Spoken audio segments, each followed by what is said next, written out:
Brian Costin, Deputy State Director for Americans for Prosperity, Illinois. One thing that I'd like to hit on in regards to that budget process here in the state of Illinois,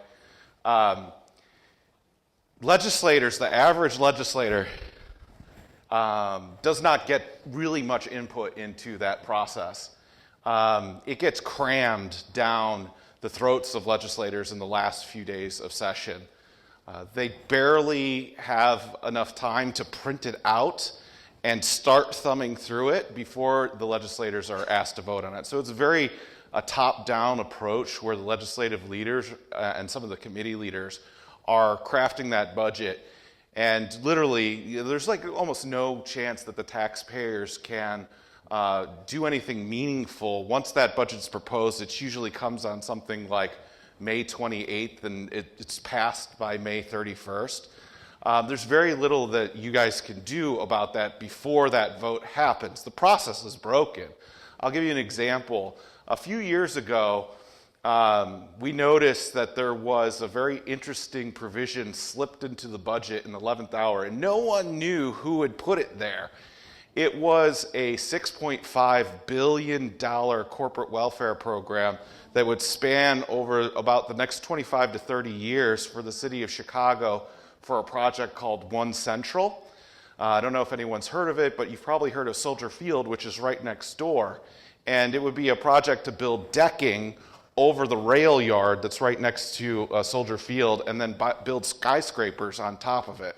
And so that's just one of the things that can be slipped into the budget. Now, luckily, that project hasn't materialized and that money hasn't been spent, but it was authorized in a state budget that was crammed through at the last minute, and no one knows how that, or at least someone knows, but publicly, no one knows who put that into the budget. And so a DOGE-like process, which we're going to talk about today, is how can you make an impact, whether it be on the state level, or really my focus tonight will be more about what you can do on the local level, and how we can bring DOGE to Illinois.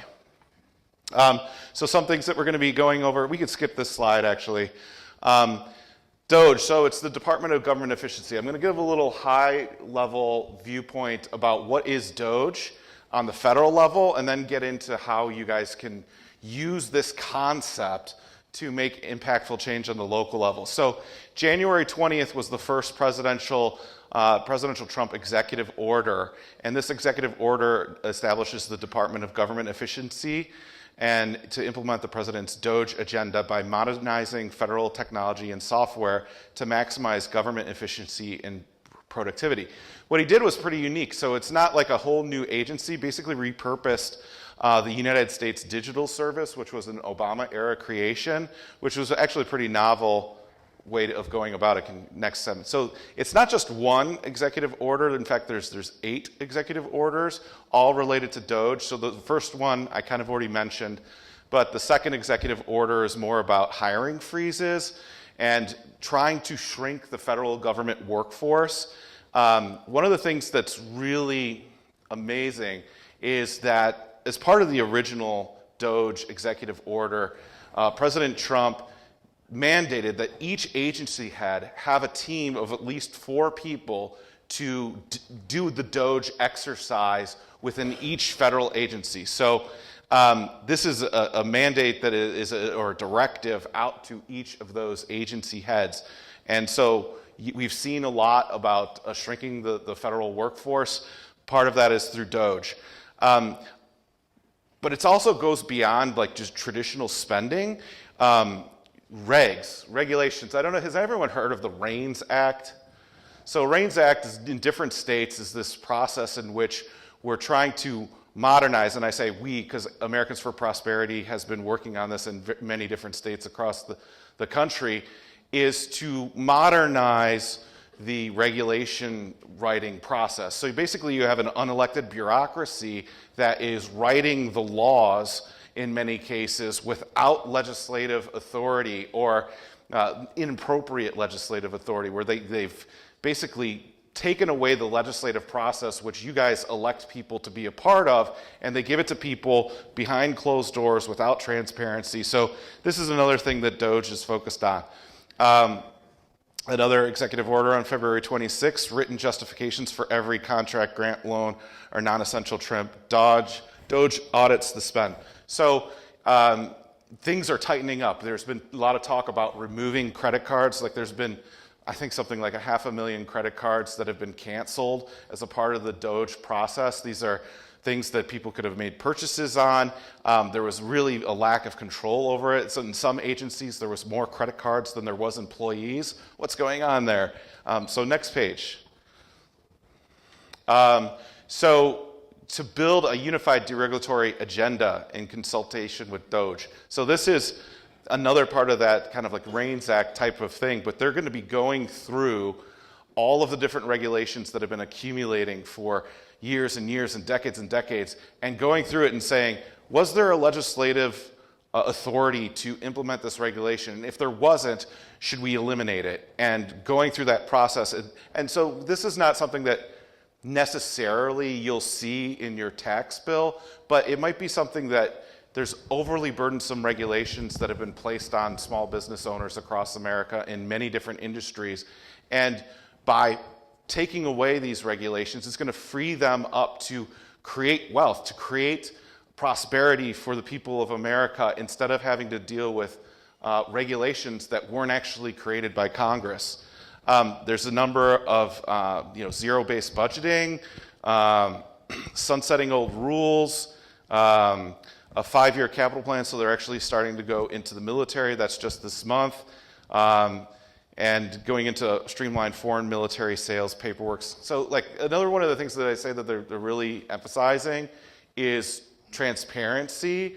I'm sure you've heard about a lot of the expenditures that have been highlighted, like they didn't have a proper purchase order or they didn't have a proper description of what the money was being spent on. So you'd have millions of dollars going out the door with very little accountability about what that was being spent on and what it was for. So a lot of this is bringing up to speed and raising the standards of the federal government so that people can have a better idea of what their taxpayer dollars are being spent on. All right, next slide. So why? Why do we need this in the United States? This was taken earlier today. If you checked it right now on us.debtclock.org, the numbers would be higher. But the U.S. national debt is almost at $37 trillion now, and it's growing by $2 trillion a year. Just the interest alone on the federal debt is $1 trillion per year. Okay, that's an incredible amount of money. So we're spending about $7.1 trillion per year, but that budget deficit is we're only bringing in about $5.1 trillion. So that's a huge problem. And so, I see people increasingly protesting in the streets about Doge. I don't really understand why they wouldn't want to be going over government spending with a fine-tooth comb to solving this problem. Because no matter what your perspective is, whether you have a perspective you want to make government smaller and more effective and lower the obligations to the taxpayer, or if you want government to spend more money so that they could provide more programs and services for the people, I think that the Doge is something that you would want, because if you're getting rid of the wasteful spending, let's just take the opposite side's perspective of this. If you want to spend more money on programs that actually impact people's lives, then you would want to get rid of the wasteful spending so that you can bring more money into those areas, right? So I think that Doge should be something that unifies people across the political spectrum, but it's not really. There's lots of protests. There was protests in Arlington Heights. I drove by, and there was a sign that said, "Hands off my education." And I was like, wait a minute. So you want Donald Trump to get your hands off your education. He proposes to end the Department of Education through the Doge program. That is getting his hands off of the education, right? So what exactly are you protesting? So I think it's become a proxy protest for fighting anything that's connected to Donald Trump. And also now Elon Musk has become a flashpoint too in regards to this, because he's kind of the architect behind Doge. Next slide. So this was taken from the calculator a little bit earlier today. They estimate $160 billion in savings so far, which is almost $1,000 per taxpayers. And there's 4 broad categories. A lot of grant termination clawbacks. You might have seen some things with USAID or USAID. Contract cancellations, renegotiations, another $30 billion there. And then a lot of other programs, asset sales, program shutdowns, workforce cuts, regulatory savings, et cetera. And so, and there's been even some cuts that have affected things in Illinois. There's been various government buildings that have been slated for termination of leases, things like that, or sales of properties that we own. And so there's some additional savings there. Next slide. So these are some of the examples that I was able to find online. DEI and environmental justice grants saving $1.7 billion. I don't know if anyone has heard the story about Stacey Abrams. Does anyone know who that is? Okay, so apparently she started an organization just a few years before the end of the Biden administration, and they got huge sums of money. Like, I would say that they're pretty unproven organizations that haven't had a lot of money go through them. And all of a sudden, you see not just Stacey Abrams, but a lot of different people that have leftist connections or connections to the Democratic Party are getting huge, massive grants from the federal government. And so, of course, the Trump administration says, and there was the James O'Keefe group. I'm not sure what it was exactly, because it was Veritas, but it's something else now.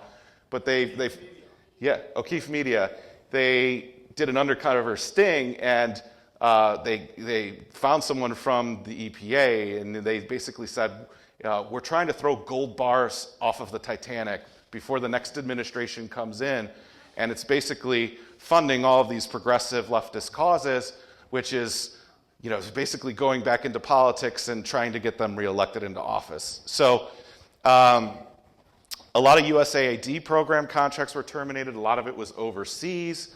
A lot of it was very questionable. There was allegations by very people in the know that a lot of those operations were actually used to undermine democracies and elected officials in other countries. It was just basically the regime change arm of the State Department. Rescinded contract from the IRS. There's a lot of people that have left the IRS. Education research contracts, you're seeing some of those stories in the news today, like Harvard, for example, is being threatened with cuts to some of their grants on research because of some of their DEI initiatives. So Eurasia Foundation, Internews contract, it's basically state propaganda. So there's a lot of things that you can point to, and it seems like every single day that there's a new story that comes along for that. But next slide. So there's this energy on the federal level.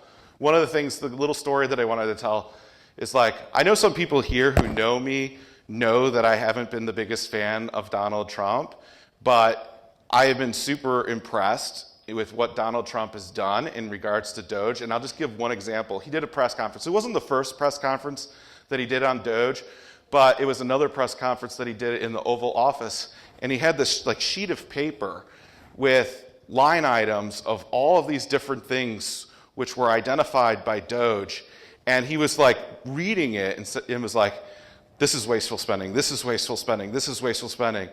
And he said he said that out of this thing with 200 lines in it, he's like, I thought that everything except for 2 lines was wasteful government spending. And so we have a commander-in-chief who is actually a watchdog and actively engaged in watchdogging, which has never happened before, and not just on the federal level, but I can't really think of any example on the state level where you had an executive that was actually that engaged. A lot of politicians talk about cutting waste, fraud, and abuse. Not a lot of people have actually created a concrete program to go by the line by lines of the budget to say, should we be doing this at all? And actually starting to make cuts. So I think it's pretty extraordinary. But what I'm here to do is to kind of focus on how you guys in this room can actively get involved in watchdog efforts here in the state of Illinois, here in Kane County, even here in Geneva. This is kind of a preview of an event that we've got coming up next week, Wednesday, Bringing Doge to Illinois, Shining a Light on Government Spending. We have a Watchdog Club where we do events every month on a different topic related to watchdogging. Last one was about fighting tax hack efforts on the ballot, which you guys might need not a lot of help on that. You guys did quite a good job here in Kane County. But FOIA workshops, Open Meetings Acts, looking at TIF districts, fighting corporate welfare, how to build a watchdog group, getting media coverage, and how to participate in public meetings to make a difference. And also, in addition to those events that we have, I have a long background in government watchdogging. I won a Government Watchdog Award in 2010 from the Sad Amendments Alliance. I created a local government transparency project when I worked with the Illinois Policy Institute. When I worked in Governor Rauner's office, I was the anti-corruption expert and local government expert. And so I offer to mentor people who want to get engaged in watchdogging and help them on a one-on-one level, like how do you file a FOIA? Let's think of a strategy. We see something wasteful. What are we going to do? Let's try to build a group. Let's build a website, things like that. So I invite everyone to come out Wednesday, April 30th at our Rolling Meadows office at 5:30 to be a part of that event. So I hope you guys can join us. Next slide. So everyone needs a why. Like, what is your why? I don't know if you know Simon Sinek. He's got this concept called the golden circle. You know, we talk about what is a government watchdog? What do you do? How do you do it? The tactics, etc. But before you get there, you have to have your why. And so I'll share what my why is, and I'll give some examples of what I think other whys are. But for me, every single dollar that government spends is a dollar of freedom that is taken away from someone else. And so I don't think that a lot of people in public service really have that respect for the taxpayer. And I'm not saying that there shouldn't be government, but I'm saying that every single dollar that the government spends needs to be treated with the utmost respect because someone sacrificed to give that money or to take that money away from someone. So I think that's really important. And then some more Illinois-specific things is that Illinois has the highest combined state and local taxes in the nation, according to Wallet Hub. And so we are asked more than residents in any other state to fund the government. And so we need to be vigilant to make sure that all of that spending is spent in an ethical manner, in a non-wasteful manner, to make sure we need to respect taxpayers more in Illinois. And also, Illinois has a huge public corruption problem. I'm sure you guys have heard of some of our governors have gone to jail. We're second in the nation in public corruption convictions of any state, even though we're the 6th largest state. We have the number 1 most corrupt big city in the country. I'll let you guys guess which city that is. But so my why is I love Illinois. I think that the taxpayers of Illinois are treated horribly. And so that's my why.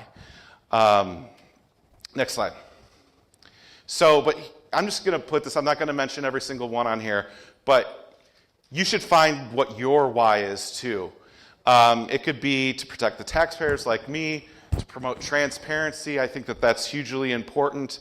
Defend liberty, strengthen democracy. I think that's a big part of it. Expose corruption, support good governance, educate the public to create change. And then one that I'll especially mention is to run for office. If you are someone who thinks that you can be an elected official and you would do a better, well, let me just give it a poll.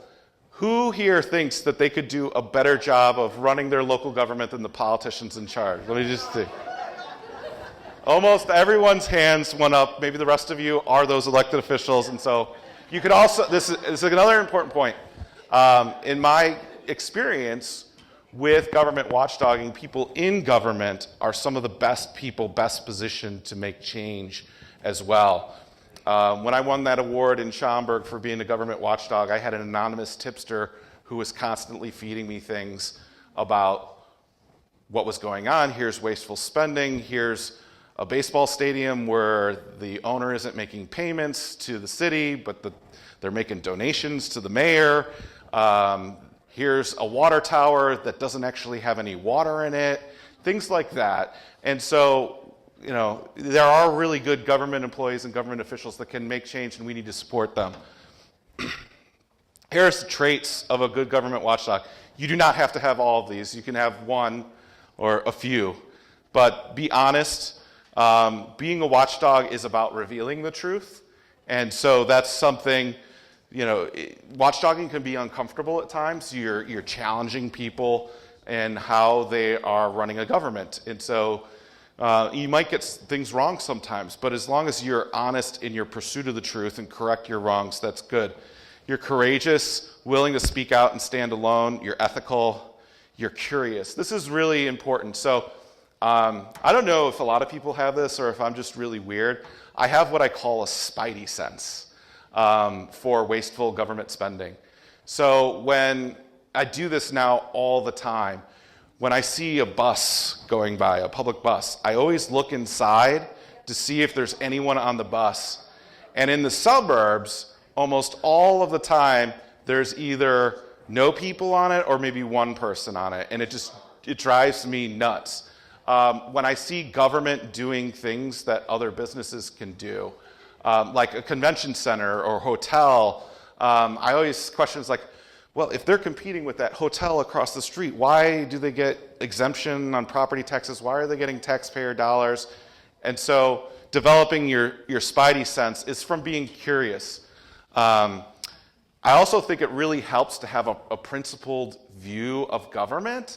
If you believe that government should be massive and should do way more things than it does now and that we should raise taxes dramatically, I'm going to guess that maybe you're not going to be a good government watchdog. But if you believe that government should be smaller, then I think that you're much more likely to have the instincts because you're looking at it from a perspective of skepticism. And that's really a positive thing. Also being detailed, oriented, analytical, objective, knowing a little bit about policy.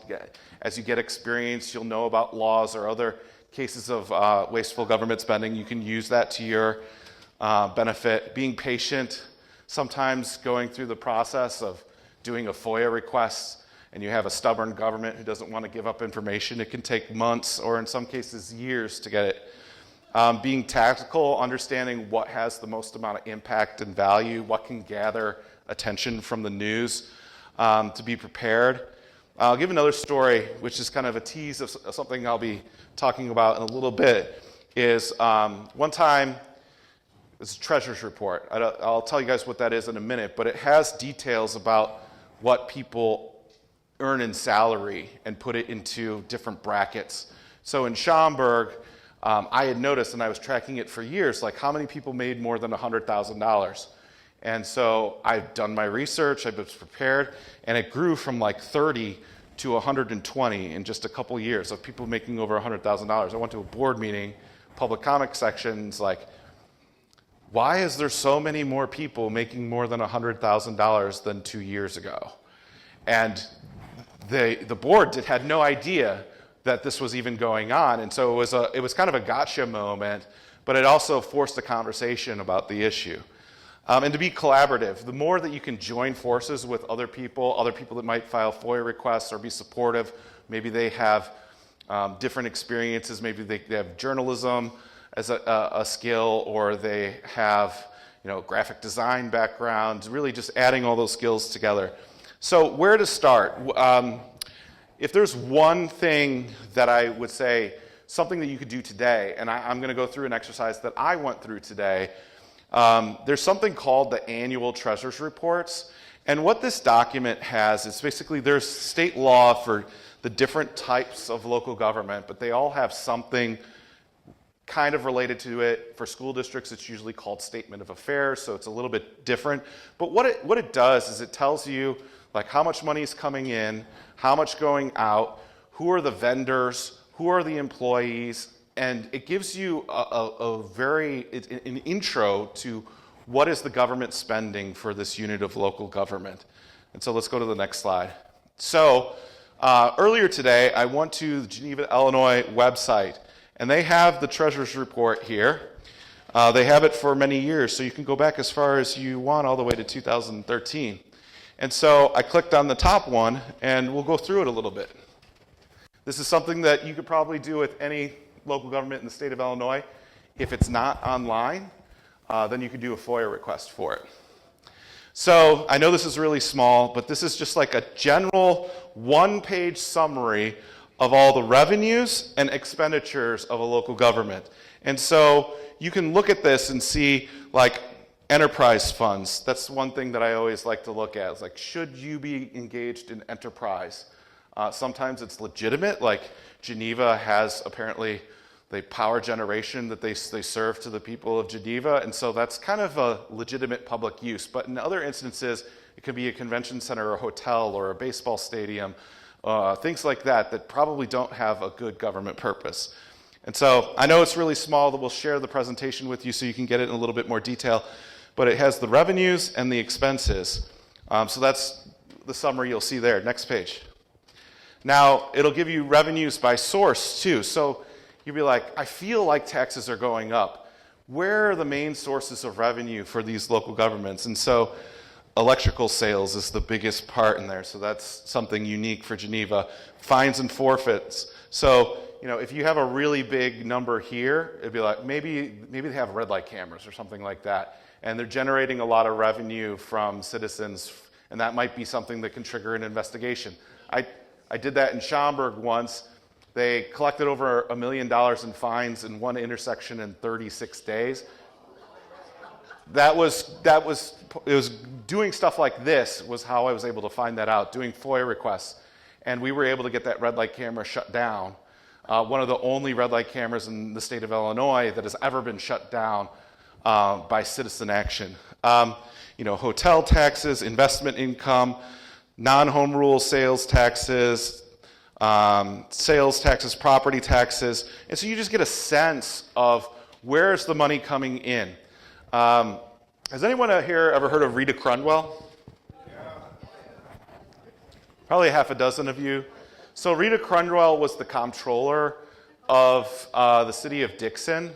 She stole $54 million that they know of over a period of longer than 20 years. And so one of the things that could have been done very easily is, like, some of these things are about like state income tax, state sales taxes. And so she was stealing those incomes as they were coming in. But if you look at this, you can cross-reference it with the state website to see, like, are they reporting all the money that's coming in? And so if that would have been done in Dixon, they would have realized that they were missing a whole lot of money. And so I would argue that a citizen could find that. In that case, it was a government employee. She went on vacation, and there was all this mail that was coming in. She was on vacation for like 6 weeks, and they started like opening it up and asking questions like, what's going on? But by using this type of information, you can find if you're not getting everything you're supposed to be getting. Next slide. So this is really interesting, and I'm sorry this is not that focused, but so they have, like, I think it was about 10 pages worth of expenditures, and so these are expenditures that are totaled up over a year, and it's line by line every single company that they had a contract with or money went out the door, and also individuals as well. So let's go to the next slide. So I went through it today, and basically you just go through it and be like, I'm going to ask questions. You can ask questions about, like, what does this do? What is this company for? What is this number? Is this number big? Is it an unusual number? But so, like, I saw Department of Treasury, $4 million. That's a really big number. What is this for? Is it a bond? Something like that? I'm not sure. But I could do a FOIA if I wanted to. DJ Products, little under 10,000. Is this a DJ for... I don't know, like, did they hire DJ for an office party? Ethos Talent, this one should be interesting. It's a diversity, equity, and inclusion and belonging firm. And so, like, what did they actually do for that money? I don't know. That's some of the things that we're talking about on the federal level, is that they're identifying in DOGE and eliminating those contracts. This might be an opportunity here. You might see an individual's name. Who is this? What did they do? First inspection services. So I noticed, and which I'll get to in a second, is that they have a lot of employees that make over $100,000. They have a big workforce in Geneva. So if they probably have an inspection department, is this redundant to what they're already doing? So that's a question that you can look into. And these ones are just kind of funny. FOC Inc. Are the taxpayers of Geneva getting foxed? I don't know. Fees Oil Company. This is just literally one page where you can generate a lot of questions and then start your investigation process. That's why I like this document very, very much, because it's a very entry level, basically what I did for some of these is like, I just copied the name. So Ethos Talents, I just copied the name, Ethos Talents, LLC, threw it into Google, and then I'm like, oh, here's the name of the company. They're a diversity, equity, and inclusion firm. Like, what did they get paid $15,000 for? And so you just literally can go through the list very easily doing a Google investigation and then find out what's going on. Another one, Empower Retirement, $100,000. Now, we know that government employees have big, big retirements, and they're managed by IMRF in a lot of cases, police and fire. So what I've seen in other, I don't know that this is the case, but this would be something that I would be questioning, is like, I wonder if there are executives in the city of Geneva that are getting extra retirement benefits on top of what they're already getting, which are very lucrative through the state of Illinois or the local pensions. And then here's a big $250,000 engineering, Fairgram and Associates Engineering Services. That could be legitimate. Maybe it's not. In another example, I saw engineering firms getting money from local governments before a referendum and then making contributions to the campaign committee to pass a referendum for a tax hike, and then, surprise, they got the business after the referendum passed. And so you could find ways where this is funneling money through different entities to come back. When I was in Schaumburg, I looked at 10 years. This is how big of a geek I am, and I hope you are too.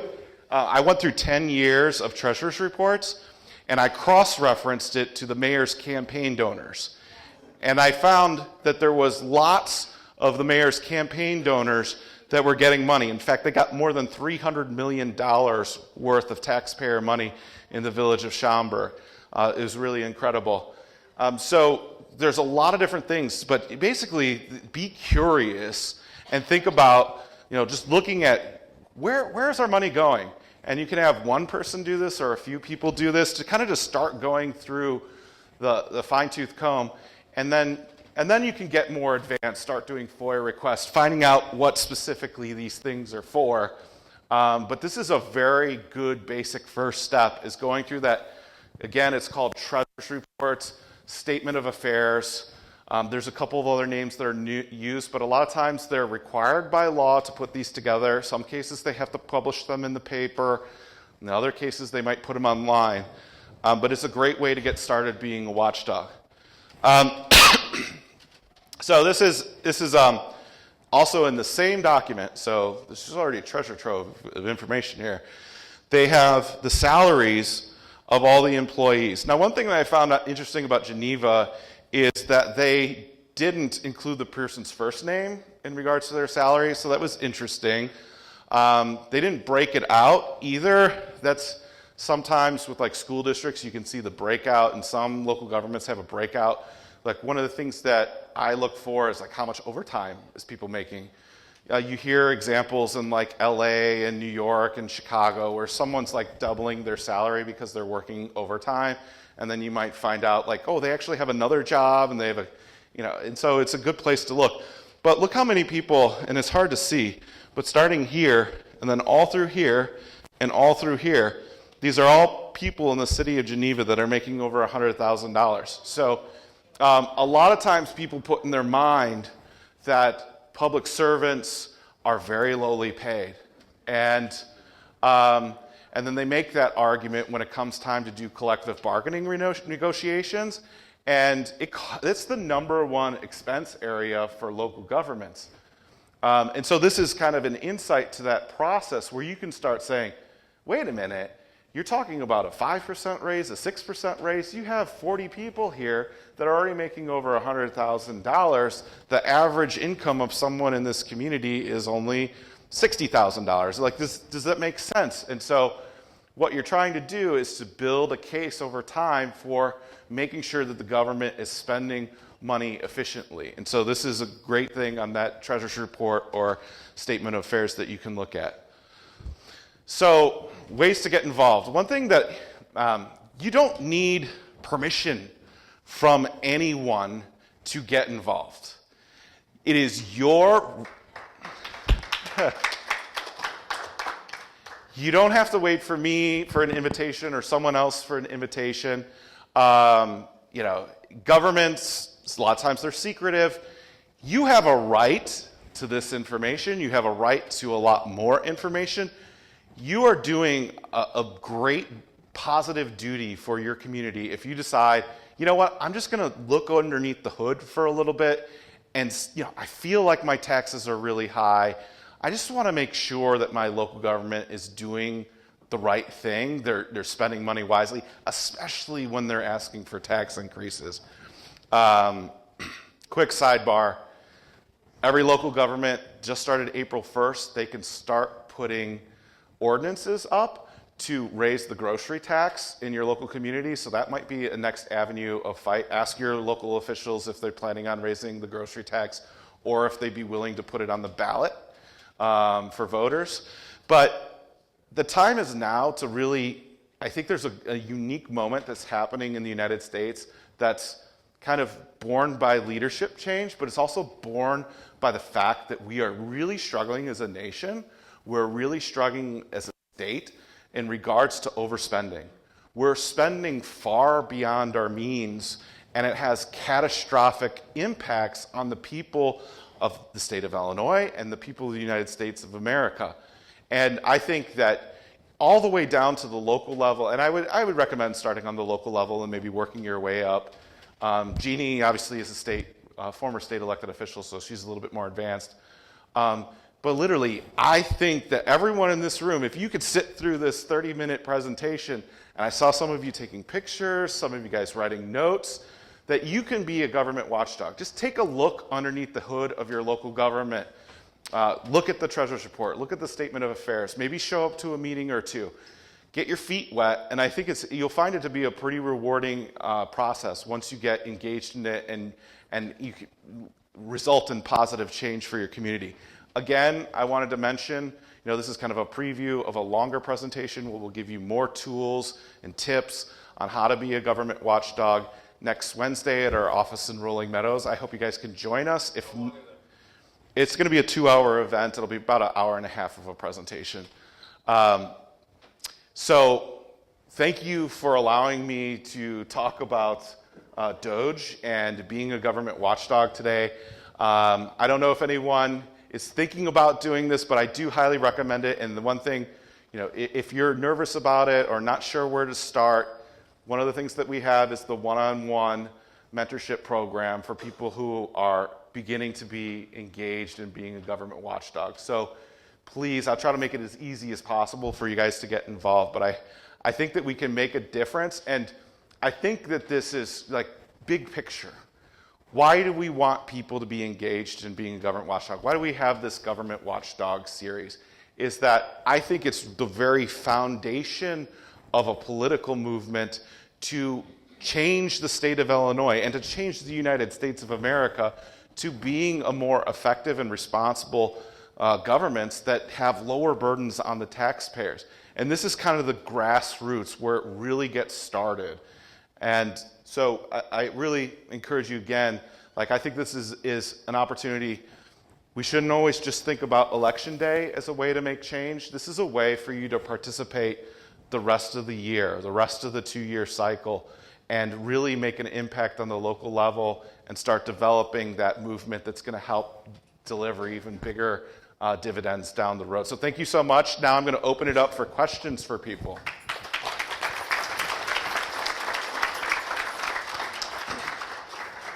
Over here. Oh, you got it? Okay.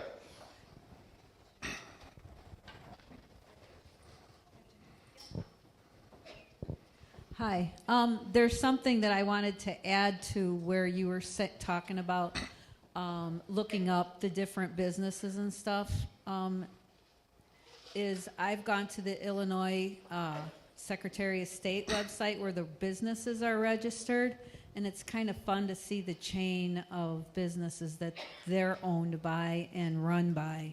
So that was just another avenue. That's a great point, and that's more on this is a more advanced level, but I think that's really important. So, back when I was in Schaumburg, and we started noticing that campaign donors were getting big sums of government money, we started to try to make those connections, find out who the people are. And a lot of times what you'll see is like what we're seeing on the federal level is like you have these high-level consultants to politicians or former politicians that are getting these big contracts, and with, and I think it's really an important insight to kind of like, first thing is to ask questions, and then once you get that question, you find something like this is worth looking into, going into that next level and finding out who's behind these organizations, things like that. I've seen in a number of local governments where you have an elected official that has a business that is hiding behind an LLC, and it's not really transparent on who that person's name is, but people like you have done the digging, and then all of a sudden it's like someone resigns. The Edgar County Watchdogs, who are coming here next time, I give them the biggest endorsement because they've been they're amazing. They're really good at this stuff, and so maybe this is like the 101 course, and next one's the 201. So you guys should be looking forward to that. But that's a great point. Thank you. Before I go to the next question, I was thinking the same thing and then what Jeannie had said to me is we have Illinois Freedom Caucus coming. So the point is then to give them, if we do it at the Illinois level, to give them the information so that they can expose it at the for legislation. So that was what I kind of felt like this was a nice progression, because they will be able to show at least for the Illinois, maybe not locally, but possibly for that area that they represent, that they will be able to, that's what she said. And you had mentioned about educating voters. That's what Thea does, and I think that is really important to educate voters, because when we're trying to get at the election time, if our voters are already educated, this will help them understand, and especially if they're working in it. Many of you know I work in election integrity, and you see everything right there. So if they see this, that might be helpful too. So get your question. Brian, thanks for a great presentation. Yep. I don't know where to start, because I could go all the way back to our school system when it comes to people not knowing about money and all that kind of stuff, but I'm going to try to stay focused. Many taxpayers throughout the country use paying taxes as a way to save money. They want to get their rebate check, and that's their way. That alone is so off base, because obviously you don't want the government to have your money any longer than they need to. Mm-hmm. You want to keep it, so it's working for you. It's not supposed to be a way, because they're not paying you any interest on that money, obviously. But I think to really make an impactful difference, we have to see like tangible results ASAP from the standpoint of two things. One, people need to get money sent back to them as soon as possible. As soon as people start getting a check in the mailbox, so to speak, that will wake them up to like, wow, okay, something's happening. Two is to see their taxes cut. That people don't even like realize that enough. They don't understand, they don't realize they got an extra $25 a week or $50 a week, and how that adds up over 52 weeks and everything else. It's because everybody's in like, what have you done for me lately? They want to know it right now. So, there was talk early on with Doge and Musk and everything about, $5,000 checks going back to people or something like this.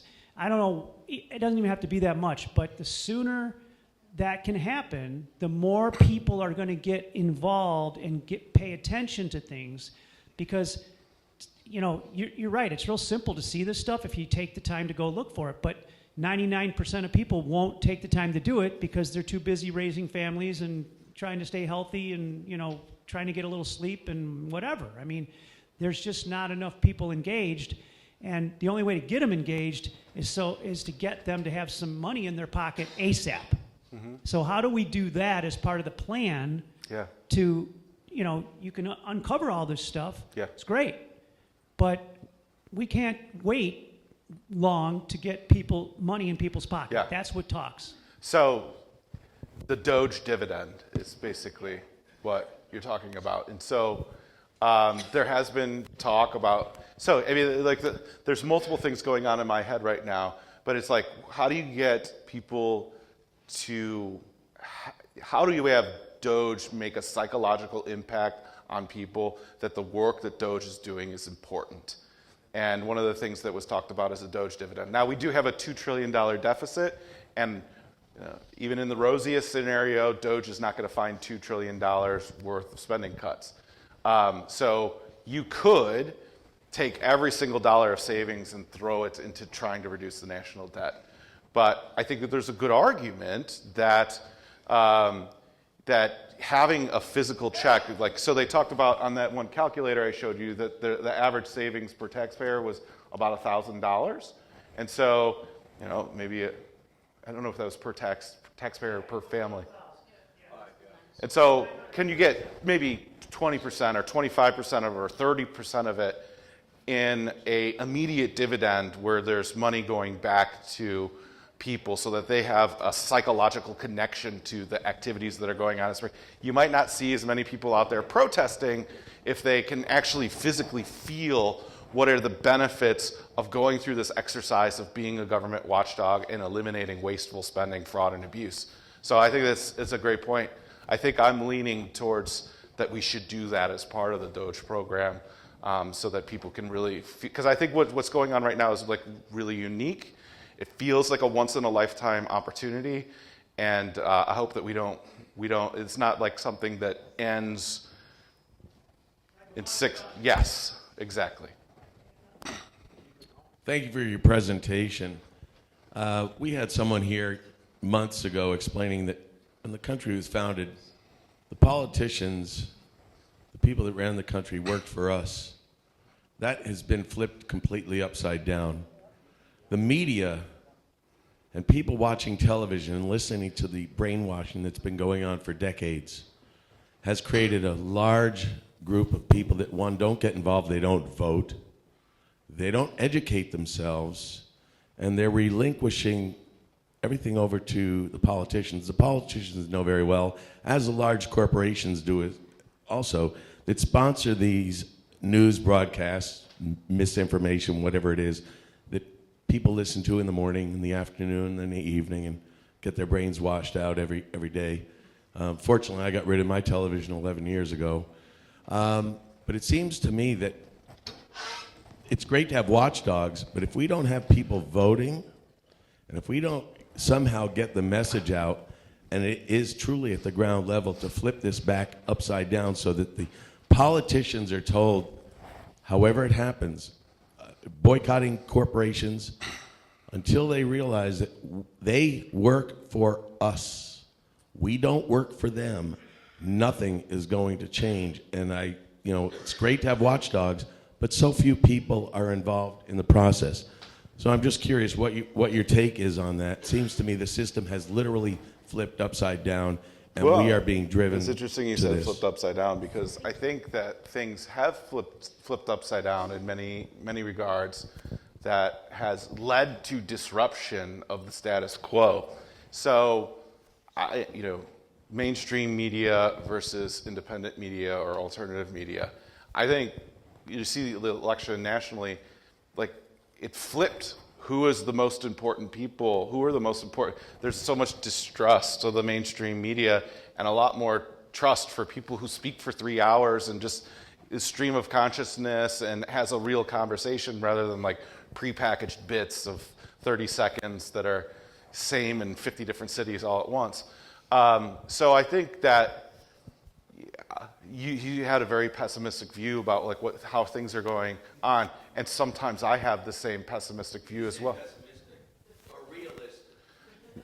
I don't know what reality is. Okay, so there are times when I'm pessimistic and times when I'm optimist, and hopefully when I'm on this stage, I try to be as optimistic as I possibly can. But I know firsthand, like when I started being a government watchdog, I was not employed by the Illinois Policy Institute, Governor Rauner, or Americans for Prosperity. I was just a citizen who was concerned. It actually started because my friend who did work at the Illinois Policy Institute, they had something called Transparency Week. And what happened is that they were giving these pledges out to people, and they're saying, hey, take this to your local government. Ask your government to be more transparent, because it is your government and you have a right to the information. And so I did. I went to a meeting. I was really nervous. Heart was beating. I've never done anything like that before. It was probably pretty bad, but I gave the presentation. I said, I want you guys to be more transparent. And then 2 weeks later, I went to a coffee with the council, which is an informal meeting with the village of Schaumburg, some of the board members. And I said, like, well, what did you think about that? And they said, we are insulted that you would ask us to be more transparent. And I was taken aback. I'm like, well, this is our information. Like, I gave you kind of like a blueprint of what to do. Like, this should be easy. Like, people have a right to the information. And so they said no. They threw it back in my face. And then what I ended up doing was I'm like, okay, I'm not going to accept this. I'm going to continue. I decided to do something what I call as guerrilla transparency, where I just started doing FOIAs of the government for the interesting pieces of information, like stuff like this, which I wanted more information of. And I popped up my own website for $100, put the information on there, and started to develop a culture around government watchdogging in Schaumburg. And it attracted people. I started getting tips from people in the local government. And so I've seen firsthand how taking like what was a really small step by saying, hey, be more transparent, and then ushering in a whole bunch of changes, and being able as a single citizen to make a lot of positive changes in my community. So I'm going to be optimistic and say that things are changing. It's never been easier for one person to get involved. The mainstream media, especially on the local level, has been decimated, so there's not a lot of voices. You can be that voice. The people in this room can be that voice that posts on Facebook community boards, starts a website, starts hosting information, throwing out their opinion, writing a letter to the editor, showing up at meetings. You can be that effective change, and it can start today. So, I remember. I tend to be an optimist. I try to be an optimist also, like you say.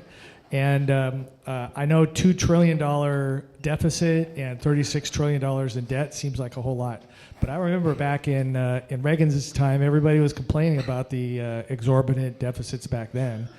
And, if adjusted for inflation, it was a lot.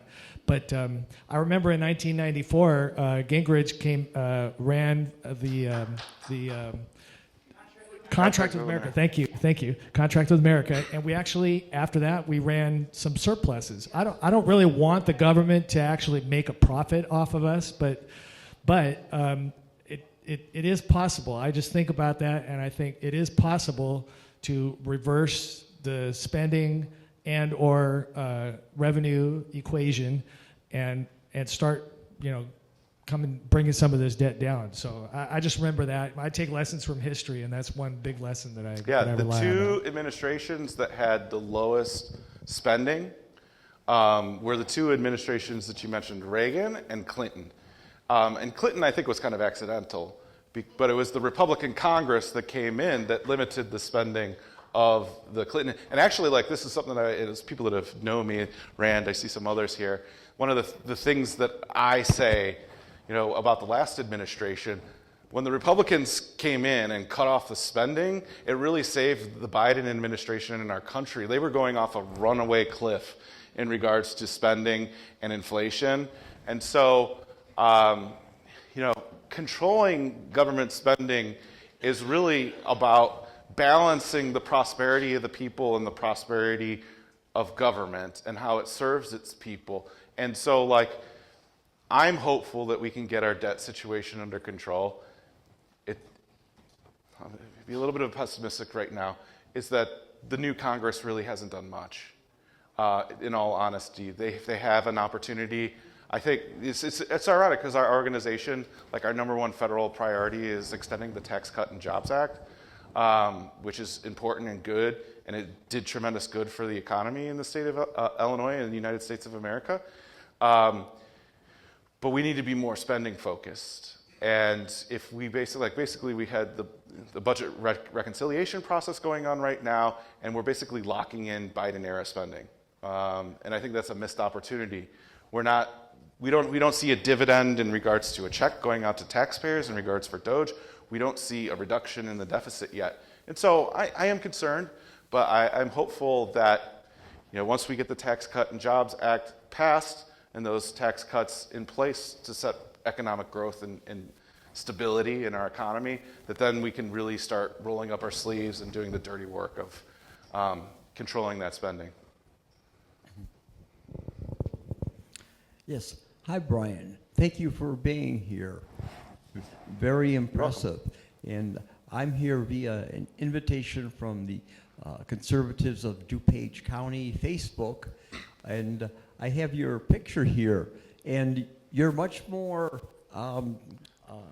look a lot better in person. Is it really? Then your Actually, I thought I looked good when I used to have glasses. Is it your high school or college photograph? Yeah, right. I don't know where that picture came from. I think it must have came from the Illinois Policy website when I worked there like 10 years ago. Anyway, I'm next time use my LinkedIn profile picture. So yeah. Anyway, I got LASIK 13 years ago, so that picture is at least 13 years ago. Very good. So, but I'm here kind of home. I worked 5 years for Geneva Public Schools in the early '80s, director of finance and purchasing treasurer, amongst other things, for Geneva Public Schools in 85, and so and you referred to the treasurer's report as an excellent place to start looking for the spending, but we also have each and every local governmental unit now pretty much has a comprehensive annual financial report. Mm-hmm.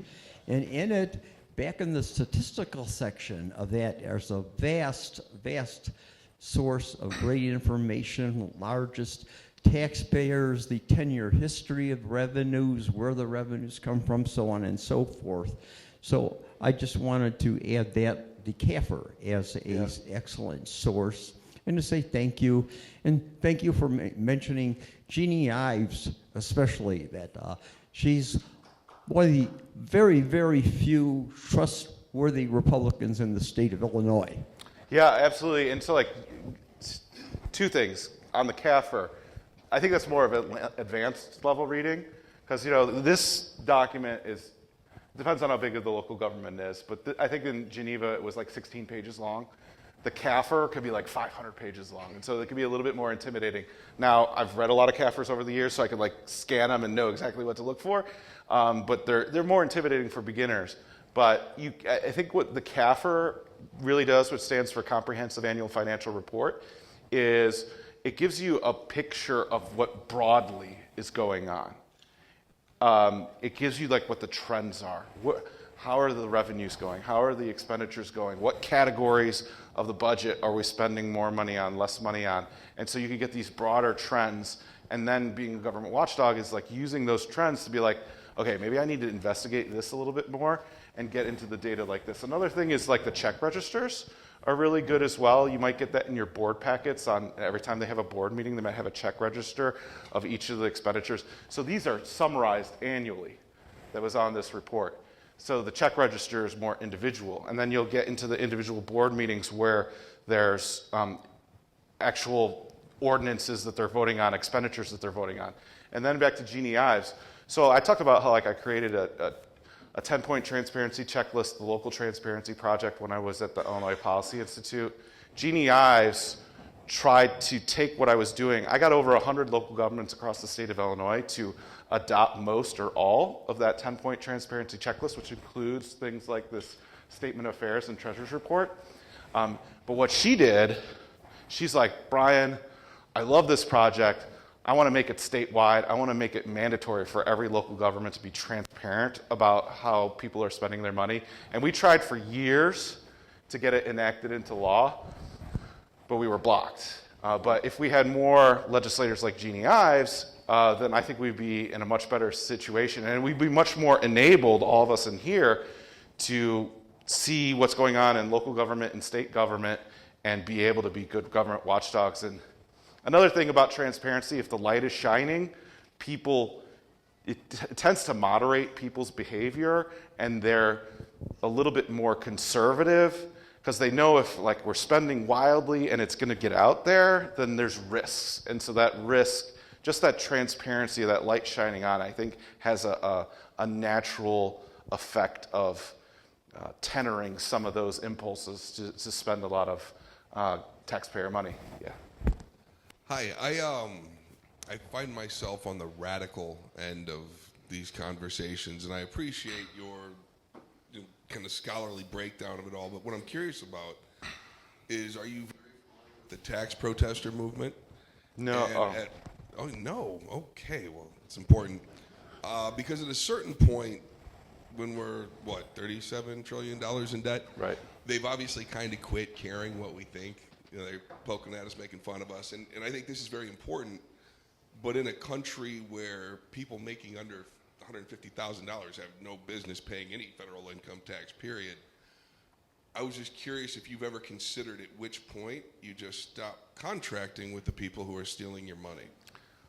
Yeah, I think so. My view in that, so I actually am a little bit familiar with this, is my view is I don't want to argue with the people that could take my house away and throw me in jail. And so there's this idea, if enough of us don't pay our taxes, then they can't throw all of us in jail, type of thinking. And then there's another type of thinking where I think it's I understand where it's coming from.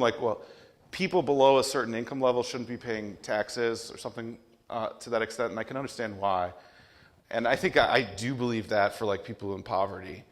But my thought is that if we're going to have this massive federal government, and if you don't have to pay for that in some way, then the impulse will be to let government get as big as it humanly possibly can if there's no skin in the game for people. And so I think that when people have to pay their taxes, as much as I hate the IRS on April 15th, and that if they see these big chunks of money coming out of their paycheck, then they will vote in a different way, knowing that there should be restrictions on government spending. The one thing that I think is the most dangerous thing that's happened over the last half decade that I'm really, really concerned about is just the inflation and the printing of money. And it's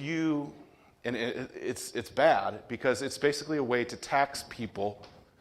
The people that get hurt the most by the inflation tax are the poor people and the middle class. They're the ones that can't keep up with the rising costs. Their wages are not going to be increasing as much as the people on Wall Street who see that inflation and are able to profit off of it. So I think that I understand the motivation, but I think ultimately I want people to have skin in the game and pay their taxes, and I don't want anyone in here to lose their home or be stuck in jail because they didn't pay their taxes.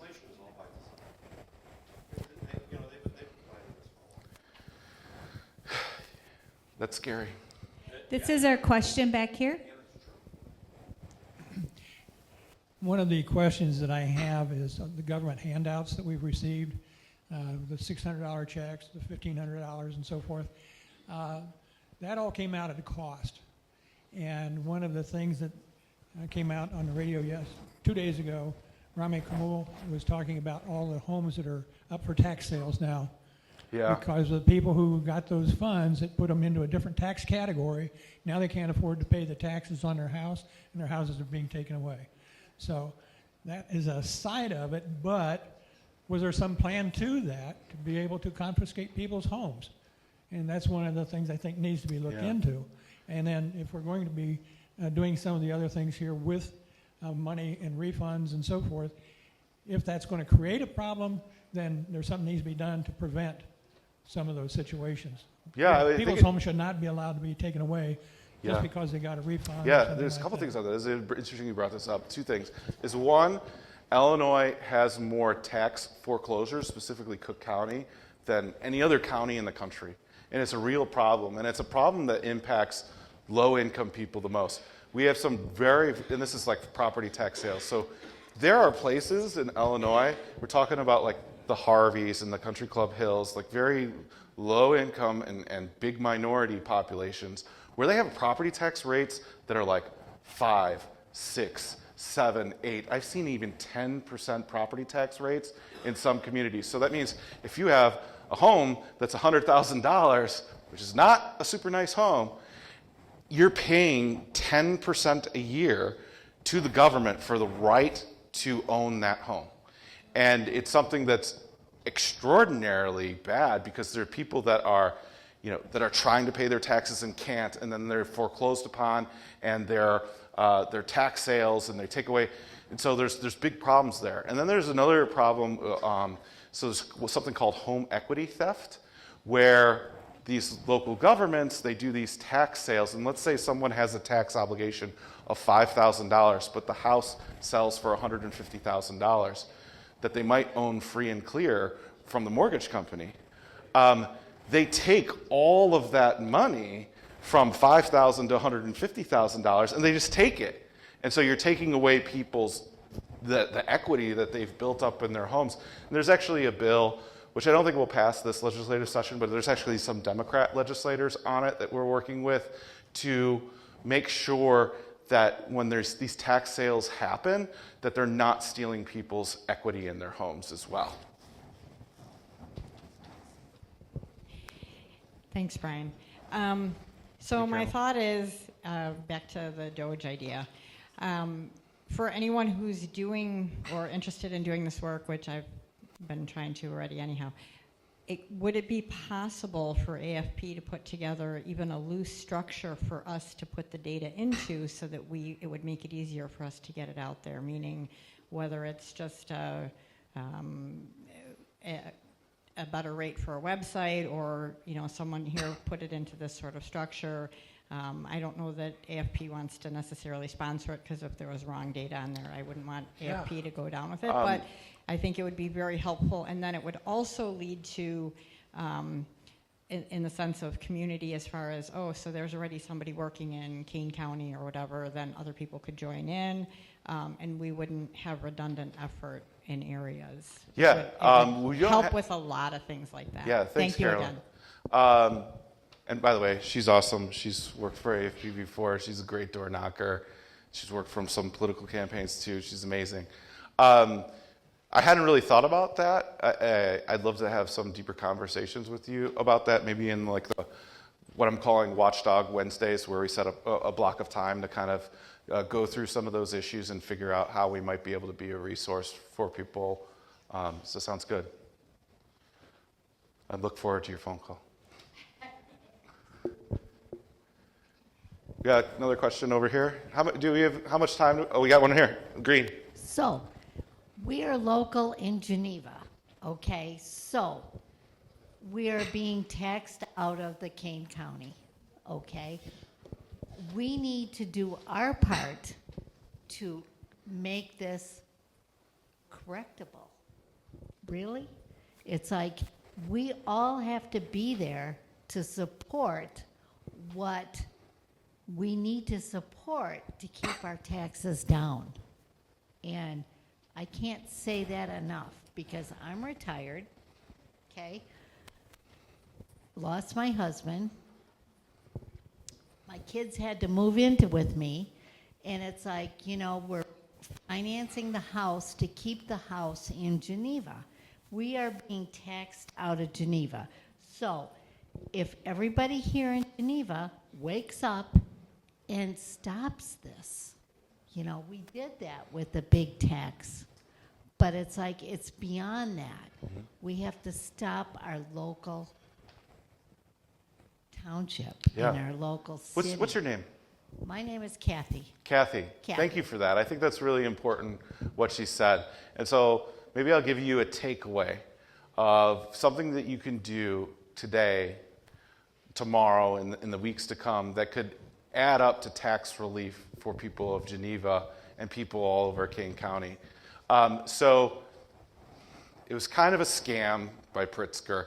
You guys hear about the grocery tax, where they got rid of the grocery tax and they put it in all their campaign ads. And never mind that he raised 20 other taxes right before that, including increasing the gasoline tax by 147%.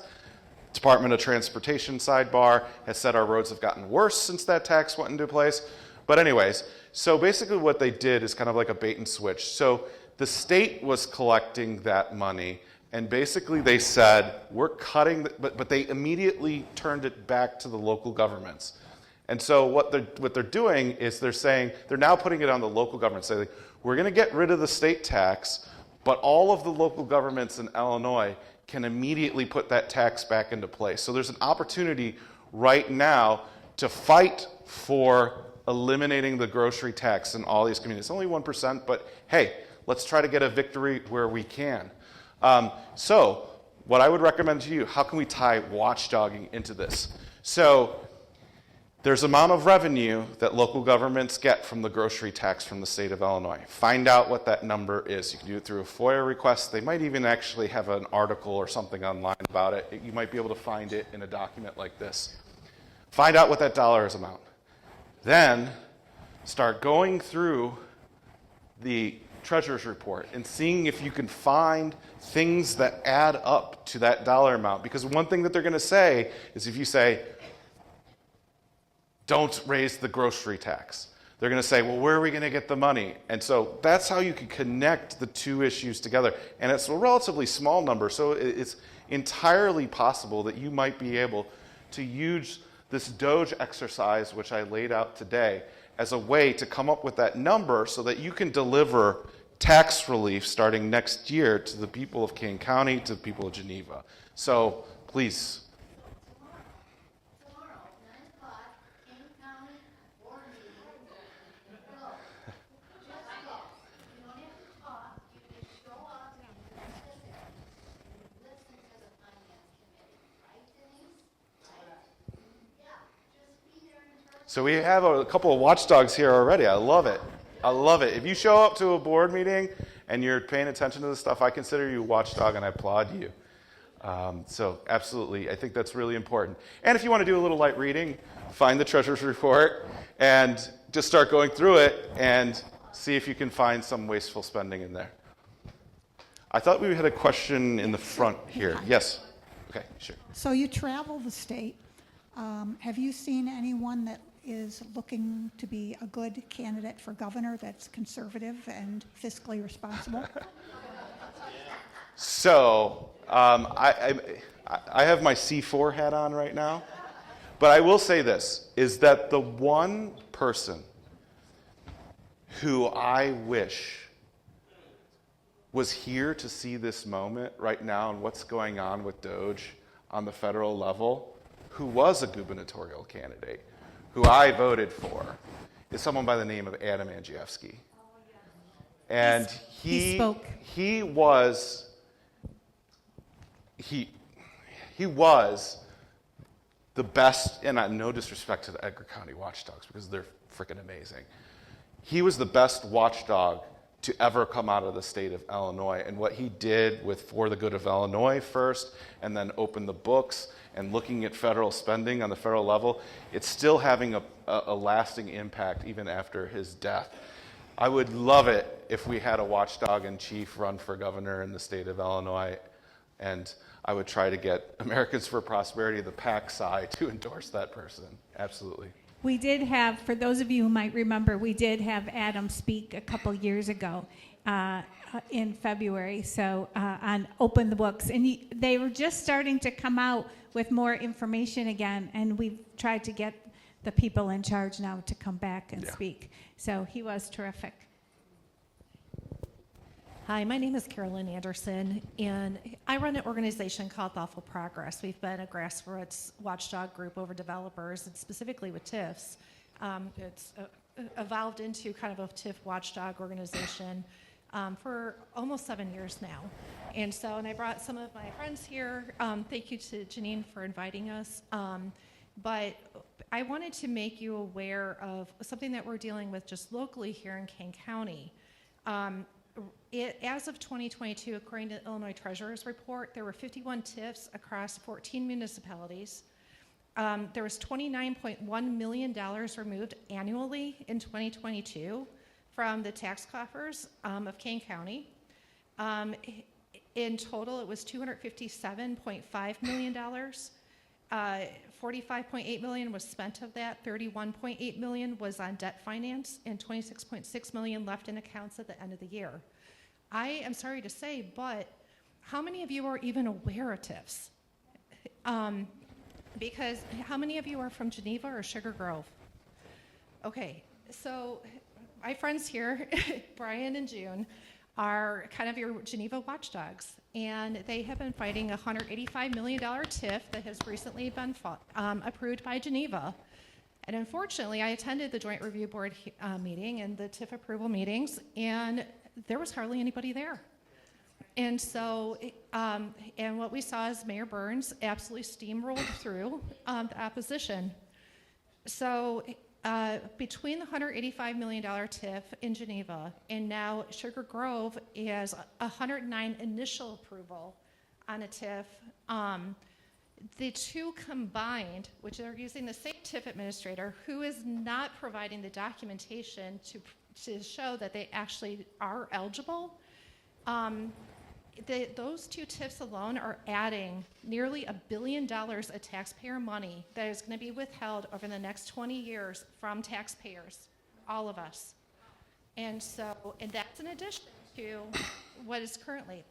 What our concern is and why we're fighting so hard is that we have a company called SB Freeman. They're a TIF administrator, and they basically are now proving that our prime farmland on prime land that would be highly desirable throughout Kane County is now possibly going to have a precedent as being considered blight, just like a building in downtown Chicago. And so developers are now taking advantage of this, and they are going into these little municipalities like Sugar Grove with very vulnerable village leadership, and they are impressing with carrots and legal teams and marketing an agenda that overrides any of the public's input. And so we have succeeded in getting hundreds of people to show up at our hearings. Wow. I have about 2,500 people that regularly follow us on the Thoughtful Progress Facebook page. We have a very well-educated community, but thank God we have a wonderful new leadership, and it takes people volunteering and getting into these political positions, wanting to be trustees, wanting to be village presidents, because they are up against billion-dollar companies. And the company we're fighting is Crown Community Development, which are billionaires who also are behind the failed Lincoln Yards in Chicago, owned by Sterling Development, which is also a member of the Crown family, withholding $1 billion out of Illinois taxes. So thank you so much for including the TIF districts. Right now, we have a village president who will take office on May 5th, who is desperately fighting the administration of Sugar Grove, who only has 10 days left in office, on approving using Open Meetings Act violations, using FOIA documents that we've been able to attain, and just absolutely having to submerge herself in every legal statute she can possibly get a hold of. It has been an absolute civil war in our community. And so, thank you so much. I did not pay you to say anything that you just said. I just want to be clear. That was amazing. That's an amazing story. And you touched my soul there, because I hate TIF districts. They're basically corporate welfare slush funds.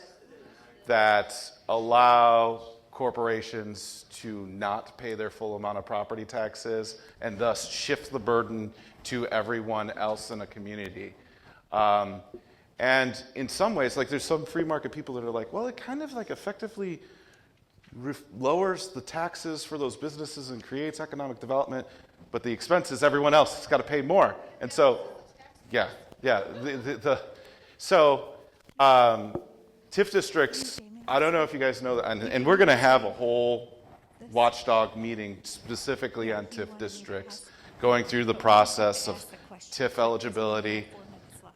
I'm sorry to tell you that every single parcel of land in the state of Illinois, because the TIF district law is so badly written, every single parcel of land in the state of Illinois can qualify as a TIF district. It's completely perverted the original purpose of the law. And I can go on. Do you have another half an hour, another 45 minutes? They are claiming in Geneva and Sugar Grove that farmland floods the Fox and Mississippi rivers. Oh, yeah. But they have never had an engineer step foot on that property. What happened to when the people voted it down? Just put that on the ballot. So that was an advisory question on the ballot, and that then gives us legal stronghold to be able to fight that down, because it's going to go to the courts, because the Kalim School District, thank God, has a wonderful board, and they're going to fight for their students because they're adding 1,500 houses into a TIF district. So these kids are going to be underfunded, and the developer puts these ridiculous marketing pieces together, but we've got retired financial professionals who are unbundling all those numbers and reworking it and making sense of it. And when I hear it takes a village, it really has a different meaning now. With people like this who have different skill sets, sometimes it's just a household that likes to delve in and get down the rabbit holes. So you need those retirees, you need the lawyers, you need the finance people, the engineers. I mean, we are so lucky because we have scientists from the different universities that happen to live in our area who can do challenging engineering studies. And, it's like where there's a will, there's a way. So, but it all starts with understanding. And if people don't acknowledge that there is this issue and they don't become educated on it, then it is just going to grow and grow and grow. And our property taxes are out of control because the more that these TIFs expand, the more you have taxing bodies who are underfunded. The schools being the primary at 70% of our property tax base. So when you have your schools like Geneva's, who are now taking these hits with these larger and larger and larger jumbo TIFs, these aren't like little micro TIFs anymore. These are jumbo.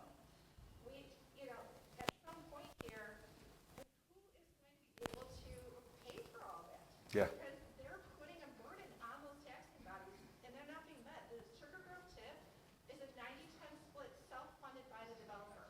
They are taking a high-interest loan out to themselves and basically loan sharking that initial ask of $109 million with the possibility of growing out to $350 million. And so those numbers don't include interest. It's absolutely mind-boggling. Yeah. And so, first of all, I already have a crush on you, and I just haven't even, shaking your hand. It's amazing what you're doing over there. A watchdog crush. Let me clear. My wife, I'm very happily married.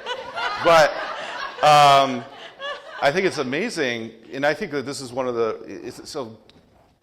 make a little short speech about TIF districts. TIF districts have radically proliferated across the state of Illinois.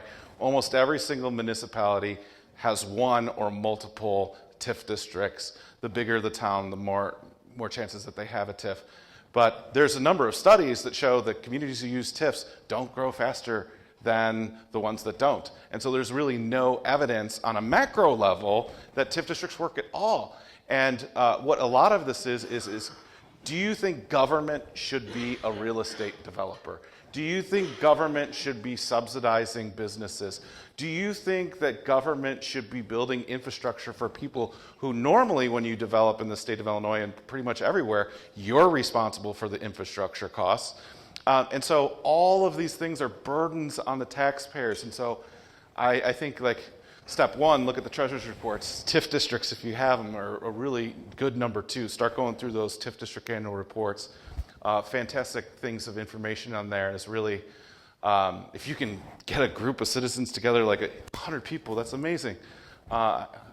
When I give that TIF meeting, Watchdog series, you're going to be my co-host. I'm volunteering you for that right now. So thank you for that. I have one last question over here. So, and then we want to thank you for coming. Yes, TIF districts are an unabated cancer that politicians love to approve. And I could remember in Geneva here, Chodine Developers, and probably still around, or son of Chodine, grandson Chodine. But, sir, Social Security Fairness Act. Are you aware of who in Illinois received the largest personal deposit, courtesy of Social Security, to their checking account without knowing about it?